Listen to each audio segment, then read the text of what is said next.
Hello to everybody and great good morning to all of you. कैसे हैं आप लोग? उम्मीद करता हूं अच्छे होंगे, ठीक होंगे और बढ़िया होंगे। जैसा कि आप लोगों को पता है कि नीट पीजी की काउंसलिंग डेट अभी तक आई नहीं है। कोई भी कंफर्मेशन ये आई नहीं है कि कब तक काउंसलिंग शुरू होगी, लेकिन आज हम इस टॉपिक पर डिस्कस करेंगे कि काउंसलिंग कब तक शुरू हो सकती है, सेशन कब से ऑन बोर्ड आ सकता है और अगला एग्जाम क्या होगा, नीट पीजी होगा या नेक्स्ट होगा। जो सीट मैट्रिक्स बढ़ रही हैं उसका क्या इम्पैक्ट होगा पूरी काउंसलिंग पे। अगर वन एग्जाम वन काउंसलिंग का रूल आता है तो क्या इम्पैक्ट होगा, और साथ में क्या स्ट्रेटेजीज होनी चाहिए आपकी जो आप इस पूरी काउंसलिंग को लीड ऑन करें। उससे पहले जो एस्पिरेंट्स हमसे पेड काउंसलिंग गाइडेंस लेना चाहते हो वो हमें व्हाट्सएप कर सकते हैं 9675200801 9690796426। फ्रॉम 26 ऑनवर्ड्स हम अपने न्यू ऑफिस में शिफ्ट हो जाएंगे जो कि नोएडा में ही है, इन अवर ओन सेक्टर जहाँ हम पहले थे। सो जिन्हें भी आना हो वो व्हाट्सएप करके ज़रूर आए, एक बार हमसे इन्फॉर्मेशन ले लें, क्योंकि जो नया ऑफिस हमने लिया है अभी उसका एड्रेस हमने ऑनलाइन अभी नहीं डाला है, जो कि हम विद इन दिस वीक हम डाल देंगे। और 23 और 24 आई एम एट नागपुर। अगर कोई मुझसे मिलना चाहे, बेसिकली मैं जो पेड एस्पिरेंट्स हैं हमारे, हम उनसे मिलने जा रहे हैं। अगर फिर भी कोई अगर मिलना चाहेगा तो मुझसे अपॉइंटमेंट लेके वो मिलने आ सकता है। अगर हम पे टाइम अवेलेबल हुआ तो हम जरूर उन्हें टाइम देंगे कि वो आके हमसे एक बार मिले and we will discuss some more things about the counselling procedure and guidance. So better we can start. जैसा कि आप लोग को पता है, नीट पीजी काउंसलिंग का एक र्यूमर था बीच में जो कुछ काउंसलर्स द्वारा चलाया जा रहा था कि काउंसलिंग मई से स्टार्ट होगी। आज हम 20 मई पे स्टैंड हैं और ना कोई नोटिस है और ना कोई इन्फॉर्मेशन है। इसका मतलब ये फाइनल है कि काउंसलिंग मई में शुरू नहीं हो रही है, ना ही नोटिस आ रहा है। ठीक है। अगली बात, काउंसलिंग किसी भी कंडीशन में जुलाई एंड या अगस्त फर्स्ट वीक से पहले शुरू होती हुई नजर नहीं आ रही है इन एनी केस। इसका रीजन है बिकॉज क्यों नहीं आ रही है। कोर्ट में जब पोस्टपोनमेंट का केस हुआ था, कोर्ट में ऐश्वर्या भाटी जो इस केस को लीड ऑन कर रही थी, उन्होंने ये कहा था कि टिल 17 जुलाई से हम नोटिफिकेशन डिक्लेयर करेंगे। तो लगभग 17 जुलाई के आसपास ही नोटिफिकेशन आएगा। अगस्त में काउंसलिंग शुरू होगी।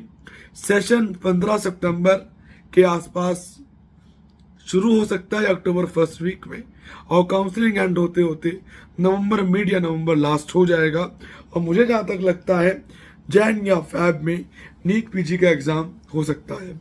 जो बात कर रहे हैं लोग नेक्स्ट की, नेक्स्ट होगा, कोई फाइनलाइजेशन नहीं आया है, कोई नेक्स्ट की अपडेट्स अभी तक नहीं आई हैं। वो जो न्यूज आई थी वो एक प्रपोजल था जो कि गवर्नमेंट ने दिया था, उसमें बहुत सारे अमेंडमेंट्स हो सकते थे, बहुत सारे करेक्शंस संभव थे। ये बिल्कुल भी कहना कि स्टार्ट हो ही जाएगा, ये मेरे हिसाब से उतना जस्टिफाई नहीं है कि नेक्स्ट ही होगा। आप तैयारी नीट पीजी को देखते हुए चलिए। जब गवर्नमेंट नोटिस निकालेगी, इंफॉर्मेशन बुलेटिन आएगा, तो बहुत सारी चीजें क्लैरिफाइड और क्लियर हो जाएंगी, जिससे हमें एक कंफर्म आइडिया लगता हुआ समझ में आएगा। इसके साथ जिस हिसाब से सीट्स बढ़ रही हैं, ऐसा लगता है कि इस बार लगभग 2500 to 3000 MSMD की सीट्स और डीएनबी डिप्लोमा की सीट्स मिला के 5500 के आसपास पहुंच जाएंगी, जिसमें से लगभग 60% टारगेट जो मैं आपको बता रहा हूं वो गवर्नमेंट पूरा कर चुकी है। एमडीएमएस की डिटेल एनएमसी की साइट पे है।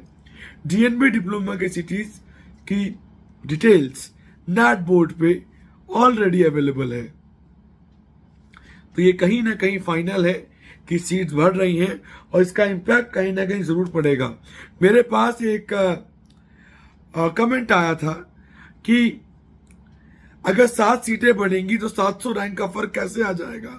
इट्स रियली ए जोक आपके लिए, क्योंकि आपको पता नहीं है काउंसलिंग होती कैसी है। अगर किसी ब्रांच में 7 या 8 सीटें ऑल इंडिया कोटा में आती हैं तो उसका मतलब ये नहीं कि वो 7 या 70 रैंक पे ही खत्म हो जाएंगी, बिकॉज कोई भी किसी को भी वो ब्रांच नहीं लेनी है जिसकी सीट्स बड़ी हैं, पहली बात। दूसरी बात, वो सीट्स नहीं है। तीसरी बात, वो नए इंस्टीट्यूट्स में आई होंगी, पुराने में आई होंगी, परमिटेड सीट्स होंगी, पेरिफेरीज में आई होंगी, कहाँ आई होंगी उसमें भी डिपेंड करता है। तो ये माना जाता है कि जितनी भी सीट्स ऐड होंगी उसमें से आउट ऑफ 70 और आउट ऑफ 80 1 एस्पिरेंट उस सीट को लेगा। इसका मतलब है अगर 10 सीटें बढ़ी हैं तो लगभग 800 से लेकर 1200 के बीच के रैंक का इंपैक्ट पड़ सकता है। जैसे कि हम गायनेकोलॉजी की बात करें, ऑब्स गायनी में काफी सीट्स बढ़ी हैं, तो ये माना जा रहा है कि 2-2,500 का इंटेक फर्क देखने को जरूर मिलेगा। एक बात मुझे और नहीं समझ में आ रही है, सीट्स बढ़ रही है ये एकदम सही है, लेकिन सीट्स इतनी नहीं बढ़ रही है कि जो कट ऑफ 13,000 पे क्लोज हुआ था वो 18,000 पे क्लोज हो जाएगा। Because we are getting so many of the queries like this कि सर अब तो सीट्स बढ़ रही हैं, क्या 20,000 पे हमें एमएस सर्जरी मिल जाएगी, क्या 18,000 पे एमएस ऑर्थो मिल जाएगा? जी नहीं। लास्ट ईयर 12,000 13,000 पे कट ऑफ आई थी, इस बार 15,000 हो सकती है, 15,500 हो सकती है। बिकॉज जो एस्पिरेंट्स डीएनबी ले रहे थे बीच में, जब उन्हें एमएस मिलेगी तो वो एमएस ही लेंगे ना। ये कहना एकदम सही होगा कि रैंक 25,000 पे डीएनबी सर्जरी मिली थी तो क्या इसमें 28,000 पे मिल सकती है? जी हाँ, वो मिल सकती है, लेकिन एमएस मिलेगा ये नहीं श्योर है। क्योंकि कट ऑफ कैसे इंक्लाइन होगा? जब एमएस की सीट्स अवेलेबल होंगी तो डीएनबी लेने वाला डीएनबी नहीं लेगा। डीएनबी वही लोग लेंगे जिन्हें दिल्ली एनसीआर कैपिटल सिटीज में रहना है, दूर नहीं जाना है, पेरिफेरीज में नहीं जाना है, जिन्हें बॉन्ड्स के इशू हैं, वही कैंडिडेट्स वहां इंक्लाइंड होंगे, राइट। तो जो मेजर इंपैक्ट है वो डीएनबी और डिप्लोमा में देखने को मिलेगा, एमएसएमडी में मिलेगा, मगर जिस हिसाब से सीट्स बढ़ रही है उतनी नहीं मिलेगा। एक ने कमेंट किया कि सर कुल 600 ही सीट्स बढ़ी हैं गवर्नमेंट में, क्या फायदा क्लिनिकल में, क्या चाहते हो 6,000 बढ़ जाए? एक लॉन्ग प्रोसेस होता है। कॉलेज का इंफ्रा भी इतना होना चाहिए कि वो सीट्स को अकोमोडेट कर पाए, उतने इंस्ट्रूमेंट्स, उतने डॉक्टर्स, उतनी फैसिलिटीज, उतने बेड्स वो इंस्पेक्शन में देखे जाते हैं, उसके अकॉर्डिंग ही अपग्रेडेशन आता है। अगर 600 सीट्स क्लिनिकल की अब तक बढ़ी हैं तो it's really a good number. जब मैंने पुरानी वीडियो डाली थी तो 1694 का इंक्रीमेंट था, अब जब नई वीडियो डालो it would be 1738। Seats daily basis पे थोड़ी थोड़ी बढ़ रही हैं, क्लिनिकल में भी और नॉन क्लिनिकल में भी और गवर्नमेंट में भी और प्राइवेट में भी। अगर हम कैलकुलेशन करेंगे इस बार की तो मुझे ऐसा लगता है गवर्नमेंट में क्लिनिकल ठीक ठाक वॉल्यूम में बढ़ रहा है कंपेरेटिवली प्राइवेट। नहीं तो पिछले कुछ सालों में अगर हम देखें तो प्राइवेट में सीट्स ज्यादा तेजी से बढ़ी हैं कंपेरेटिवली गवर्नमेंट, क्योंकि 2024 में गवर्नमेंट को टारगेट पूरा करना है कि एमएसएमडी डीएनबी डिप्लोमा की सीट्स 84,000 हो जाएं। ये गवर्नमेंट का टारगेट है हेल्थ मिनिस्ट्री का, जिसको पूरा करने के लिए इंस्पेक्शंस ऑनगोइंग है। और जो इंस्पेक्शंस की लास्ट डेट है वो लगभग 15 जून के आसपास है, यानी कि स्टिल 25 डेज और मोर, जहां पे चीजें इंक्रीमेंट की तरफ और बढ़ेंगी और इम्पैक्ट कहीं ना कहीं जरूर पड़ेगा। एक एक रैंक से इम्पैक्ट पड़ता है, एक एक चीज से इम्पैक्ट पड़ता है, पर डिपेंड ये करता है कि आपका डिसीजन क्या है। क्या आप राउंड 1 में ग्रैब आउट कर रहे हो, राउंड 2 में या माउट में? आपकी ग्रैबिंग किस कंडीशन, किस सिचुएशन पे है, वो पूरी कहानी को निर्धारित करता है और वो पूरी कहानी का लाइन ऑफ एक्शन डिसाइड करता है। एक बात मैं आपको और बताऊं, ब्रांच होती है, branch is not a joke. जो मैंने नोट किया है, कैंडिडेट्स ब्रांच नहीं डिसाइड कर पा रहे। उन्हें पहले ये डिसाइड करना होगा कि वो अपने आप को आज से 10 साल बाद कहाँ देखते हैं। उन्हें ये डिसाइड करना होगा कि उनके स्ट्रेटेजीज क्या हैं, फ्यूचर में उनका ड्रीम क्या है, क्या वो सर्जिकल में ओके हैं, क्या वो नॉन सर्जिकल में ओके हैं, पीडिया में काम है वो नहीं है, रेडियो में पेशेंट इंटरेक्शन उतना नहीं है तो क्या वो रेडियो के लिए हैं, ईएनटी में जाते हैं या ऑप्था में जाते हैं तो क्या माइक्रो सर्जरीज कर सकते हैं या नहीं कर सकते, ये कॉल्स आपको लेनी है। क्या सैलरीज हैं, क्या फ्यूचर एक्सपोजर्स हैं, क्या फेलोशिप्स अवेलेबल हैं, क्या डीएम्स हैं, ये सब चीजें आपको देखनी है और समझनी है। उसके अकॉर्डिंग आपको कॉलेज चूज करना है। And one more thing, I am again repeating it, it's not a joke. आज जो ले लोगे वो लाइफ लॉन्ग चलेगा। I am a counsellor from last 16 years. बहुत डॉक्टरों की काउंसलिंग की है, आइडिया है, काफी कुछ देखा है। इवन इंडिया के टॉप मोस्ट डॉक्टर्स से लेके जेआर तक से बात होती है। We are regular in touch with the doctors about branches, क्या चल रहा है, क्या ट्रेंड है, क्या ट्रेंड नहीं है। किसी भी चीज को जानने का बेस्ट तरीका क्या है, किसी से पूछो मत, डायरेक्टली इंस्टीट्यूट जाओ। एक नहीं, 5, 6, 7 जाओ। इंडिया में आप जहां से भी हो, आपके आसपास 5, 6, 7 अस्पताल जरूर होंगे। जहां जाएं, कंसर्न डिपार्टमेंट में बैठिए, आधा 1 घंटा, 2 घंटा, 3 घंटा दीजिए, वहां लोगों से बात कीजिए। Even ask for the paramedical staff, for the variety of the cases, for the conditions, for the toxicity. तब जाके आइडिया लगता है कि क्या ये ब्रांच मेरे लिए है या मेरी ब्रांच ये नहीं है। ये बात एग्री है कि 2, 4, 5 घंटे में मालूम नहीं चल पाता है कि वो कंसर्न डिपार्टमेंट कॉलेज कैसा है, लेकिन ये जरूर मालूम एक ओवरवुक आ सकता है कि वो ब्रांच कैसी है, उसका फ्यूचर क्या है। इन चीजों को जरूर देखें। जो मेडिसिन ले रहे हैं उनके लिए कहीं ना कहीं बात फिक्स है कि उन्हें बाद में फेलोशिप करनी होगी या उन्हें डीएम करना होगा। जो सर्जरी ले रहे हैं उन्हें एमसीएच करना होगा। एंड ऑफ द डे आपको अपने आप को अपग्रेड करना होगा अगर आप अपने आप को सस्टेन करना चाहते हैं in the big capital cities. अगर आप टायर 2, टायर 3 सिटीज में प्रैक्टिस करने जा रहे हैं तो हो सकता है कोई रीजनेबल ब्रांच भी आपको वो चीज दे दे जो कि बिग सिटी में बड़ी ब्रांचेस के पास है। और स्किल्स बहुत इंपॉर्टेंट होती हैं, वो ही डिसाइड करती हैं। मैं इसीलिए कह रहा हूं, ये बात मैं इसीलिए डिस्कस कर रहा हूं बिकॉज बहुत सारे क्वेरीज, बहुत सारे क्वेश्चंस ब्रांचेस को लेके हैं कि क्या एक्सपोजर है, क्या एक्सपोजर नहीं है, so many things and so many facts. समझना है, एनालाइज कीजिए और आगे बढ़िए और टच में रहिए।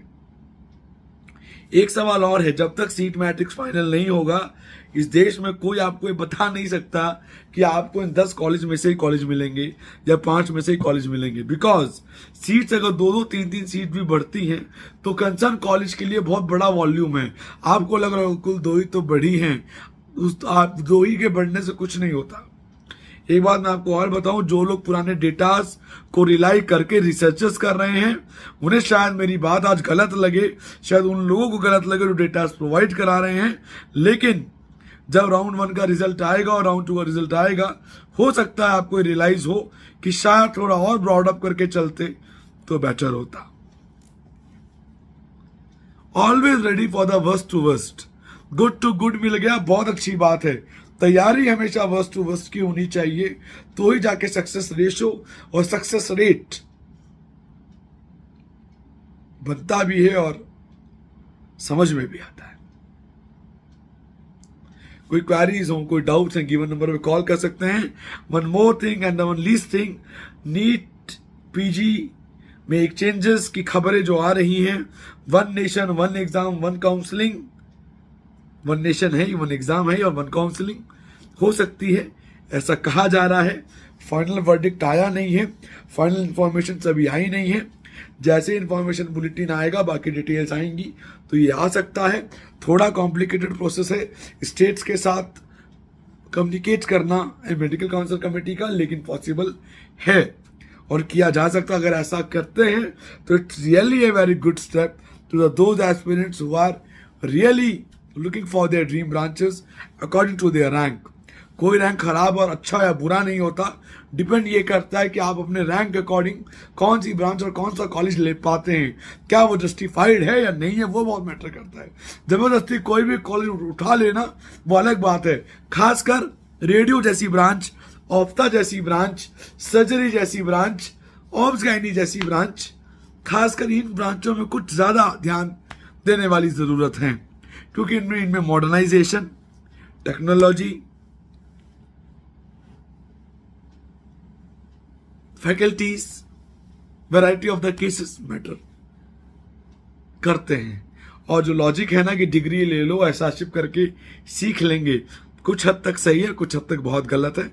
जो पढ़ाई या जो सीखना जेया शिप में होता है, ऐसा शिप में इतनी फ्रीडम या इतनी चीजें नहीं मिल पाती है, ना ही इतना कोई सिखाता है। हो सकता है मेरी बात से कुछ लोग डिसएग्री हो, वो आपकी सोच है, लेकिन मेरी सोच ऐसी है।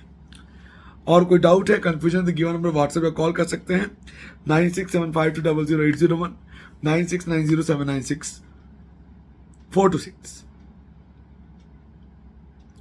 and we are always there for you to help you out in each and every way of the counseling. Calls मैं नहीं उठा पाता हूँ, ये बात एकदम सच है। व्हाट्सएप कीजिए, इसी नंबर पे व्हाट्सएप है। मैं रेगुलर रिवर्ट बैक करूंगा, रेगुलर बताऊंगा क्या किया जा सकता है, क्या किया नहीं जा सकता है। I am here to help you out till end. Call पे मेरे से बात नहीं हो पाए तो अलग बात, लेकिन जो पेड एस्पिरेंट्स हैं उनसे मेरी बात रेगुलर हो रही है, रेगुलर वो मेरे टच में है। और जो कैंडिडेट्स, अगर कोई नागपुर या नियर बाई है, वो मुझसे मिलना चाहता है, पहले मेरे व्हाट्सएप पे मेरे से अपॉइंटमेंट ले ले, देन वो मुझसे मिलने आ सकता है। अगर वो मिलने आना चाहता हो तो 23 24 में 2 दिन हूँ, 24 टिल इवनिंग, 24 को मैं दिल्ली लौटूंगा। So you can, and in Mumbai we have to plan to come in June first week for 3 days, वो मैं इन्फॉर्म कर दूंगा आने से पहले। सो वहाँ के भी कुछ कैंडिडेट अगर मुझसे मिलना चाहें तो मोस्ट वेलकम है, आप आके मेरे से मिल सकते हैं और बातें कर सकते हैं। So bye bye, take care and have a great day, bye bye.